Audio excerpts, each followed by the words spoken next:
Ini adalah mesin cetak pertama yang ditemukan oleh Johan Gutenberg.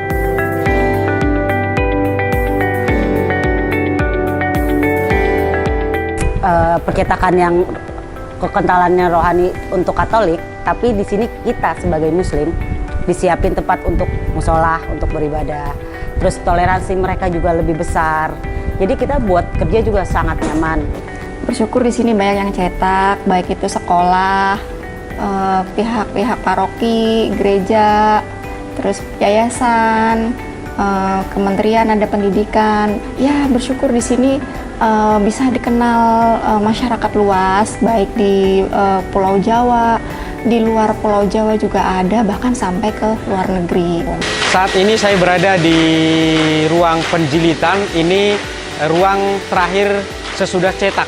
Jadi nanti setelah dicetak, dilipat, lalu disusun seperti mereka ini. Nah, ini contoh adalah penyusunan kalender untuk tahun 2026 yang akan diproses keluar nanti. Bekerja samanya dengan SMK Grafika di Saputra. Jadi ada anak-anak panti, jadi tempat praktikum kami di sini juga. Jadi pihak dari sekolah SMK anak-anak siswanya bisa praktek di sini. Jadi kami terlibat secara langsung dari mulai percetakan dengan pendidikannya secara langsung. Persaudaraan kita pun sangat kental untuk di sini juga. Jadi kita banyak yang Muslim juga di sini.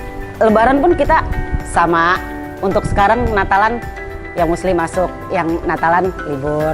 Untuk Lebaran pun seperti itu. Untuk Lebaran yang Katolik masuk, kita libur seperti itu. Sehingga untuk bukan hanya bekerja, tapi untuk pelayanan juga.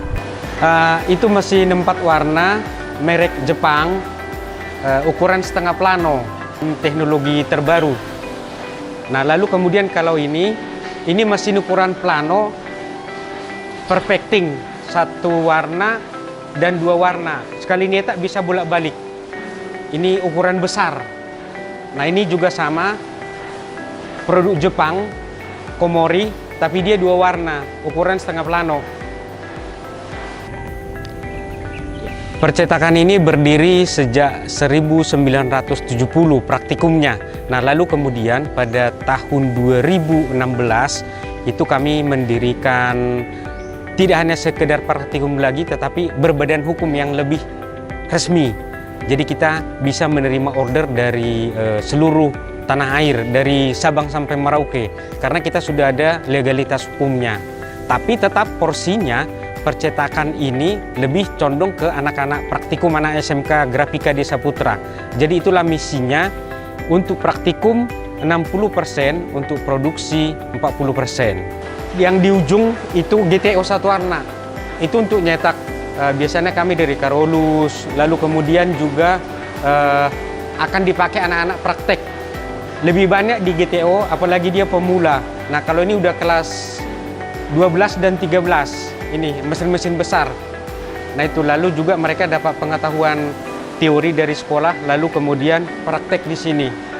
Tujuan para bruder misionaris kami awal mendirikan komunitas dan karya diri Saputra ini adalah untuk membantu masyarakat secara khusus yang dulu terbengkalai oleh adanya perceraian dan latar belakang dari keluarga yang kurang harmonis. Maka para bruder berniat membantu untuk mendirikan panti, lalu mereka dididik supaya bisa mandiri dan masa depannya bisa jauh lebih baik.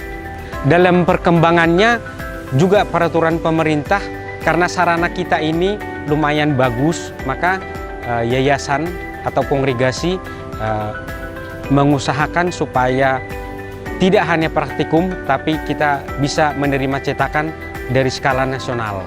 Maka dia berbadan hukum dan sekarang namanya menjadi PT Grafilin Desa Putra.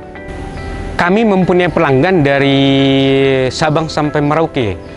Yang di Jakarta itu penerbit yang di bawah KW itu penerbit obor.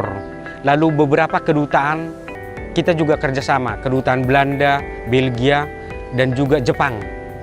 Lalu kemudian juga kedutaan Vatikan juga di kita, lalu kedutaan Italia juga bekerja sama dengan kita.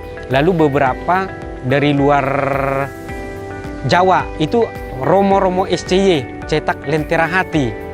kurang lebih sama seperti Ruah, hanya mereka per 4 bulan. Nah itu kita dengan Romo SCY sudah bekerja sama kurang lebih 2 tahunan. Puji syukur juga dicetak di tempat kami yang dipercayakan oleh penerbit Toko Rohani Obor, dan ini sudah hampir lebih dari 20 tahun kita dipercayakan oleh penerbit Obor bekerja sama untuk pengadaan pencetakan buku-buku rohani. Tidak hanya puji syukur, tetapi juga ada beberapa buku-buku rohani yang dicetak oleh penerbit Obor. Kami karyawan kurang lebih berjumlah 55 orang, mulai staf kantor sampai produksi. Nah, saya sendiri sebagai Bruder Budi Mulia bekerja bersama dengan mereka. Tahun 2026 kami akan berusia 100 tahun berkarya di Indonesia. Nah, saya pribadi bersyukur sebagai Bruder Budi Mulia, walaupun dari segi jumlah kami tidak banyak, tapi kita tetap bisa memberikan eksis untuk tetap mengikuti perkembangan zaman dalam karya dan pelayanan kami sebagai Bruder Budi Mulia, dan juga termasuk keluarga Vincentian. Untuk orang muda, jangan takut dan jangan galau, bahwa saatnya lah Anda mau bergabung bersama kami untuk menjadi Bruder Budi Mulia sejati, melayani umat dimanapun kita diutus.